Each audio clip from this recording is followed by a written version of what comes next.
పేదోడిని. నా కోపం దేనికి ఉపయోగం? కొమ్ము లేని గిత్త పొడిచినట్టే ఉంటది. దేనికిరా అలా మాట్లాడుతున్నావు?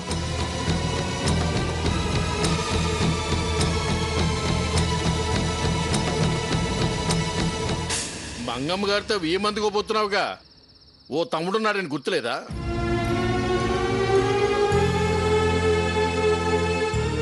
ఒక ఫోన్ చేయటమో ఒక ఉత్తరం ముక్క రాయటమో చేయొచ్చు కదా. బాబాయ్ కోపం ఇప్పటికి అర్థమైంది. అప్పుడే ఏమైందిరా? ఏదో ఆవిడ సీతని తన మనవడికిచ్చి చేసుకుందాం అనుకుంది. 3 అడుగులు ముందుకేస్తే 6 అడుగులు వెనక్కి వెళ్తోంది. అయినా నిన్ను పిలవకుండా ఎలా నిశ్చితార్థం చేసుకుంటాం అనుకున్నావురా? దానికంత అలగాలా? రావయ్యారా, వచ్చి కూర్చో. భోంచేస్తూ మిగిలిన విషయాలన్నీ మాట్లాడుకోవచ్చు. అసలు నేను వచ్చిన కారణం మీకు ఇంకా చెప్పనే లేదు. ఏకల్లోతి కష్టాల్లో మునిగిపోయి ఉన్నా. గుండె దడ, కడుపులో భయం, ముద్ద లోపలికి వెళ్ళే పరిస్థితే లేదు. ఏంటి బాబాయ్, ఏంటి ప్రాబ్లం? ఏమిట్రా, ఏమైందో చెప్పు. నీకే, నీ కూతురు చేతికి వచ్చింది, 4 రాళ్ళు సంపాదిస్తుందిగా. దాని సంపాదన ఏపాటిదిరా? ఎంతో కొంత తెస్తుంది కదా. సర్లే, ఇప్పుడు నీకొచ్చిన కష్టమేంటి?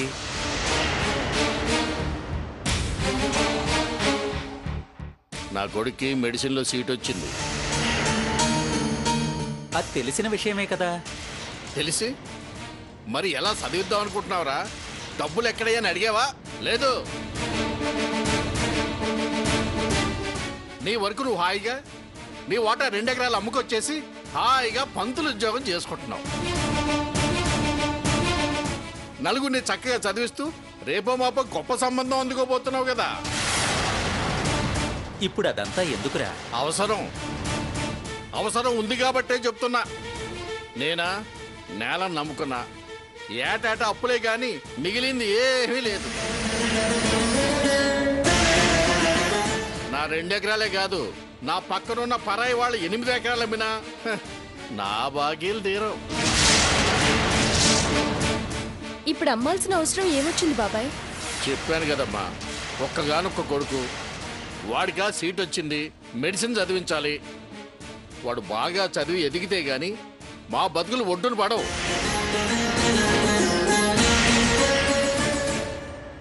ఆ విషయం మీదే మీతో మాట్లాడదామని వచ్చా. నువ్వే ఏదో ఒకటి చెయ్యాలి. ఏం చేయమంటావురా? నాకు అర్జెంటుగా 5 లక్షలు కావాలి.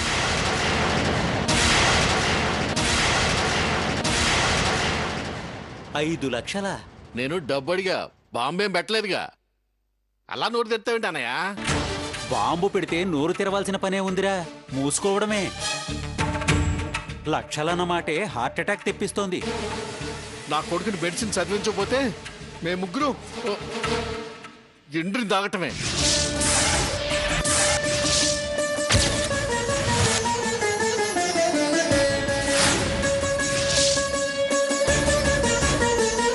బాబాయ్, నువ్వు అగమ్మాయి, నువ్వివ్వలేవా అన్నయ్య? ఇవ్వలేవా? 5 లక్షలంటే ఇప్పటికిప్పుడు ఎక్కడ తేగలనరా? సంపాదించలేదా? దాచలేదా? ఏమీ లేకుండా పిల్లల పెళ్ళిళ్ళు ఎలా చేయాలనుకుంటున్నావు?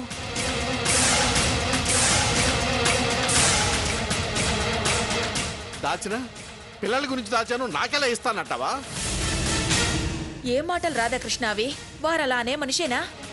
ఏమో, నోరు అంతలా తెరిచాడు కదా, అన్నా అనొచ్చు అనుకున్నా. అయినా నువ్వు అనుకున్నట్టు మాకు గొప్ప సంపాదన ఏముంది చెప్పు? వచ్చే ఆదాయం పిల్లల చదువుకి, ఓ ముద్ద తినడానికి. పెద్దదాని పెళ్లి పిఎఫ్ లోన్ అవి పెట్టి చేద్దాం అనుకుంటున్నాం. పిఎఫ్ లోన్తోనే మంగమ్మ గారు మనవాడితో పెళ్లి చేద్దాం అనుకుంటున్నావా? అమ్మాయి నచ్చింది, ఉభయ ఖర్చులు వాళ్ళవేరా. లేకపోతే అంత గొప్ప సంబంధానికి పిల్లనిచ్చే స్తోమత నాకుందా? ఎన్నడూ లేంది అంతంత మాటలు ఎలా అనగలుగుతున్నావురా? నా అవసరం నన్ను మాట్లాడిస్తుంది. నీలా కడుపు నిండినోడిని కాదు, కులాసాగా మాట్లాడటానికి.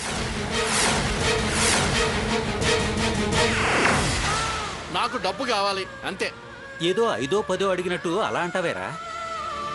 5కో 10కో విలేజ్ నుంచి విశాఖపట్నం దాకా రావాల్సిన అవసరం లేదు. ఇప్పుడు నన్నేం చేయమంటావు?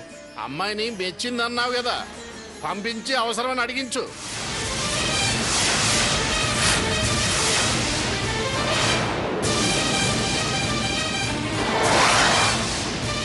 ఎడం చేస్తే ఇసిరి పారేస్తుంది.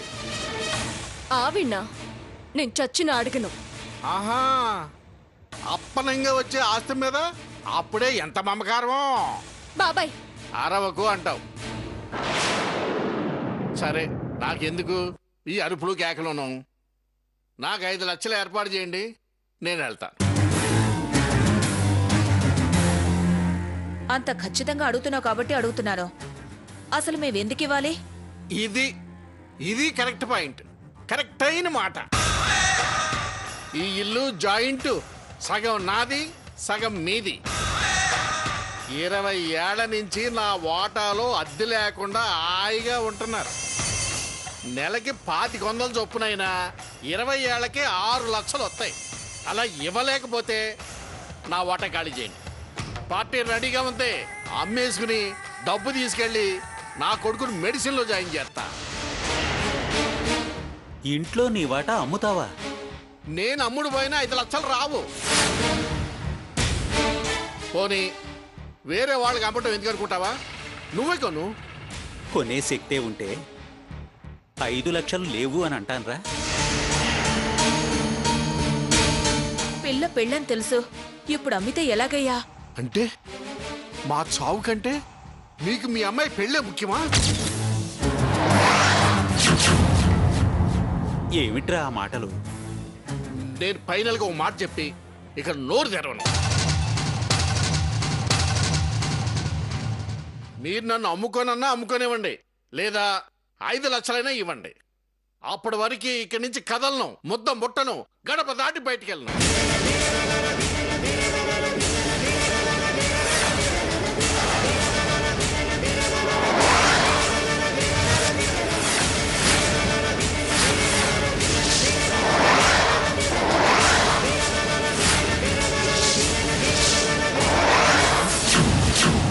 ఎస్ అంటే ఫోన్ చేస్తా, కొనేవాడు వస్తాడు. నో అంటే శవాల బండి వస్తుంది.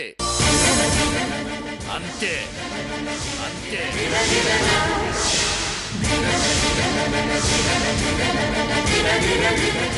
ఒరేయ్ తమ్ముడు, నువ్విలా దీక్షలో కూర్చుంటే లక్షలు ఎక్కడి నుంచి వస్తాయిరా? మార్గం చెప్పాను కదా, ఎస్ ఆర్ నో అంతే.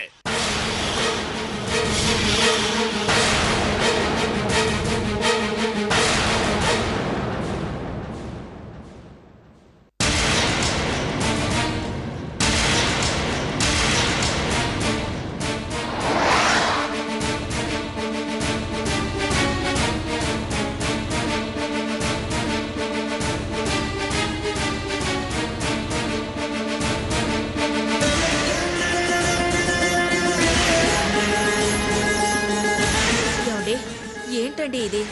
ఎన్నడూ లేంది మీ తమ్ముడు అలా మాట్లాడుతున్నాడు. అన్నయ్య వదిన అంటూ ప్రేమగా ఉండేవాడు, ఇలా కరాఖండిగా డబ్బు కావాలని పట్టుబడుతున్నాడు. డబ్బడిగాడని ప్రేమ తగ్గిందనుకోకు. వాడి అవసరం వాడితో అలా మాట్లాడిస్తుంది. పోనీ ఇల్లు అమ్ముకోమని చెప్దామా? బావుందండి మీరనేది. దగ్గరలో పిల్ల పెళ్లి పెట్టుకుని ఇప్పుడు ఇల్లు అమ్ముకుంటే అతని అవసరానికి అమ్మావని ఎవ్వరూ అనుకోరు, మనమే అమ్ముకున్నావని అనుకుంటారు. పెద్ద పిల్ల పెళ్లికి సగం ఇల్లు అమ్మితే తర్వాత 2 పిల్లల పెళ్లిళ్లు ఎలా చేస్తాడు ఈ రామచంద్రయ్య అనుకుంటారు. అదే నిజమే. మరిప్పుడు ఏం చేద్దామంటావు? అది తెలిస్తే ఎలా అని నేను మిమ్మల్ని అడగడం దేనికి? నిన్న మొన్నటిదాకా అది సంబంధం అంటేనే కస్సుబుస్సులాడేది. ఆ మంగమ్మన్నా ఆవిడ మాటలన్నా ఒంటికాలు మీద లేచేది. ఈ మధ్యే నేను బెదిరించాననో లేక అదే మనసు మార్చుకునో కాస్త మెత్తబడి అల్లుడి గారికి దగ్గరవుతూ మంగమ్మగారి మాటలకు విలువిస్తోంది. అమ్మయ్యా అని కాస్త ఊపిరి పీల్చుకునేసరికి మళ్లీ సమస్య అనేది మీ తమ్ముడు రూపంలో వచ్చి కూర్చుంది. ఇలా అడుగడుగున ఆపదలు రావడమేమిటో నాకు అర్థం కావడం లేదండి. పోనీ మన సమస్య మంగమ్మగారికి చెప్తే? సీత మన మీద విరుచుకుపడుతుంది, ఆవిడ విదిలించి పారేస్తుంది. అయినా ఇద్దరి పెళ్లి ఖర్చులు ఆవిడే పెట్టుకునేది కాక మన అవసరాలు తీర్చమని ఎలా అడుగుతాం? చచ్చా, ఆవిడ్ని అవసరం తీర్చమని అడగటం కోసం కాదు. ఇలా మాకు ప్రాబ్లం వచ్చిందమ్మా అని ఒక మాట ఆవిడికి చెప్తే ఇల్లు అమ్ముకునే అవకాశం వస్తుందేమో అని. డబ్బు కోసం అతను వచ్చినట్టు తెలిసినా ఇల్లు బేరం పెడుతున్నావని ఆవిడ చెవిన పడినా ఈ మాత్రం కూడా విలువివ్వదు. గేటు బయట నిలబెట్టే మాట్లాడుతుంది. నిజమే సావిత్రి, మనం మన అమ్మాయి పెళ్లి గురించి ఎలా ఆలోచిస్తున్నామో వాడి పిల్లాడి భవిష్యత్తు గురించి, వాళ్ళ బతుకుల గురించి అలా ఆలోచిస్తున్నాడు. వాణ్ణి తప్పు పట్టలేం, కానీ సర్దే స్థితి మనకు లేదు. ఏం చెయ్యాలో పాలుపోవడం లేదు. అంతా అయోమయంగా ఉంది. గొప్ప సంబంధం కుదిరిందని ఆనందపడ్డానికి అవకాశం లేకుండా సమస్యల మీద సమస్యలు మనల్ని సతమతం చేస్తున్నాయి. హాయిగా నవ్వుకుని ఎన్నాళ్లయిందో. పెళ్లి కుదిరిన దగ్గర నుంచి ఒకరి కన్నీళ్లు ఒకళ్ళు తుడుచుకోవడమే సరిపోతుంది. ఏం చేసినా ఇక అంతా అమ్మవారే చేయాలి. సావిత్రి, రేపు నన్ను కాస్త పెందలాడే లేపు. దేనికండి? స్కూలుకెళ్లేలోపు అలా నలుగురి దగ్గరికెళ్ళి ఎవరైనా సహాయం చేస్తారేమో ప్రయత్నం చేద్దామని. ఆ పని మాత్రం చేయకండి. ఎవరైనా ఈ విషయం ఆవిడికి చేరేస్తే మన భయం నిజమవుతుంది. ఎవ్వర్నీ అడగకపోతే వాడికి డబ్బెలా ఇస్తామే? సీతమెళ్ళో 3 ముళ్ళు పడే వరకు రాధాకృష్ణని అడుగుదామండి. ఈలోగా ఎక్కడైనా సర్దుబాటు చేసుకోమని. అప్పుడు మాత్రం ఎక్కడి నుంచి తేగలం? ఇప్పుడు ఇల్లు అమ్ముతానన్నాడుగా, ఈ బేరమే అప్పుడు పెట్టుకోమందాం. అప్పుడు మాత్రం మంగమ్మ గారు ఊరుకుంటారంటావా? పెళ్ళి అయిపోతుందిగా, కోపం వస్తే మనల్ని ఆ ఇంటికి రానివ్వదు. కాని సీతని కాదనరుగా. అది సంతోషంగా ఉంటే చాలండి. అంతకన్నా మనకు కావాల్సింది ఏముంది చెప్పండి? సావిత్రి, అవునండి.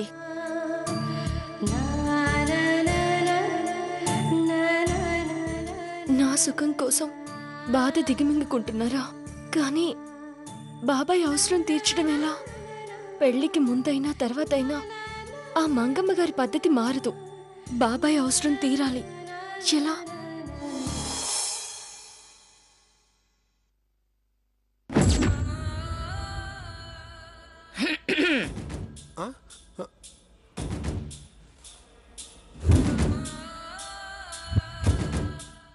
ఏంటమ్మా? నీ ఆటకి కొత్త రాణినిద్దామని వచ్చాను.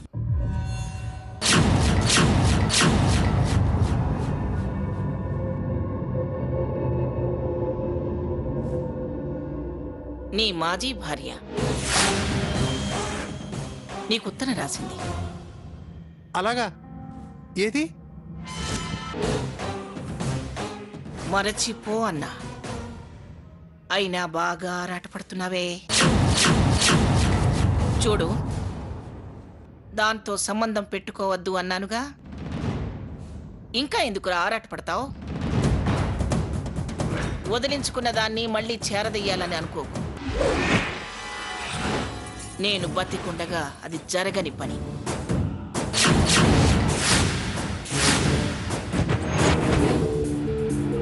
లెటర్స్ రాసి మళ్ళీ నిన్ను ముగ్గులోకి దించాలనుకుంటుందేమో.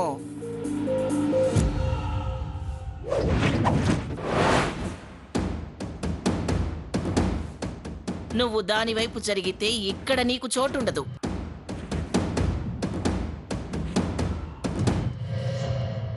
ఉత్తరంలో కూడా దాని తలబిరుసు కనిపిస్తుందిరా.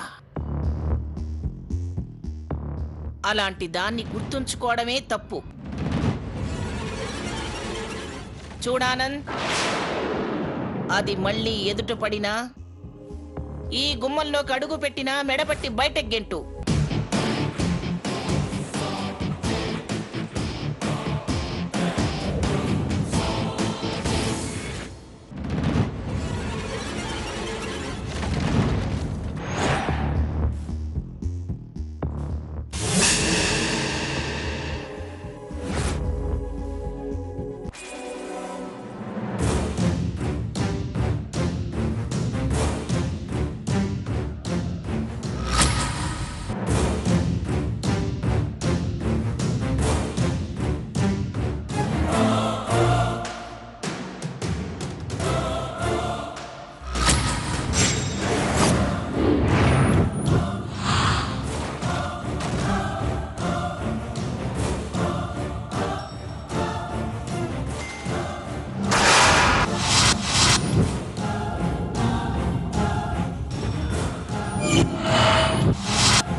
నిజంగా లెటర్లో ఆవిడ అదే రాసిందా? నాకెందుకో అనుమానంగా ఉంది.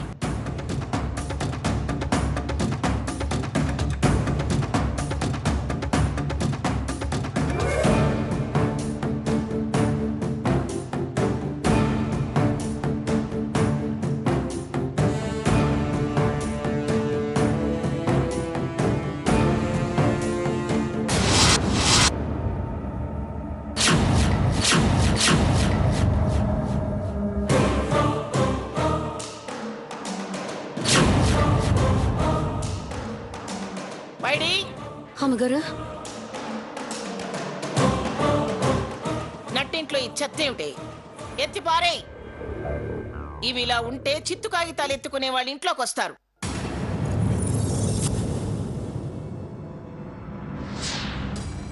తీసుకెళ్లి కాంపౌండ్ అవతల పారేసిరా. వెళ్ళు.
బాబాయ్,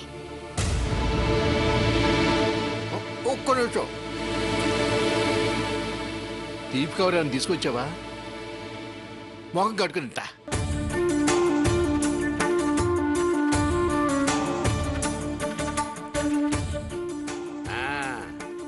ఇప్పుడు చెప్పమ్మా, అమ్మకమా అరేంజ్మెంటా? దేనికైనా నాన్నకి కాస్త టైం ఇవ్వు బాబాయ్. సడన్ గా అంత డబ్బంటే నాన్న ఎక్కడి నుంచి తేగలరు చెప్పు? నిజంగా నాన్న దగ్గర డబ్బులు లేవు బాబాయ్. నిన్న మొన్నటిదాకా ఏంటోనమ్మా, ఒక తల్లి కడుపును పుట్టినా ఇద్దరికి చెరొక రకమైన కష్టమే గాని సుఖపడ్డం లేదు అనేవాడివి. ఇప్పుడు మాత్రం నాన్నని అలా ఎలా అనగలుగుతున్నావు బాబాయ్? రాత్రి అమ్మా నాన్న ఎంత బాధపడ్డారో తెలుసా? రాత్రే చెప్పారు కదమ్మా, నా అవసరం నాది. కాస్త టైం ఇవ్వు బాబాయ్. చదువుకున్నదానివి, నీకు తెలియందేముంది? వీళ్ళని బట్టి ముహూర్తాలు మార్చుకుని పెళ్లిళ్ళైనా చేసుకోవచ్చు కానీ గవర్నమెంట్ లాస్ట్ డేట్ అంటోడు పెట్టాక సచ్చి బూడిదవ్వాల్సిందే గాని మన కోసం తారీఖులు మార్చడం.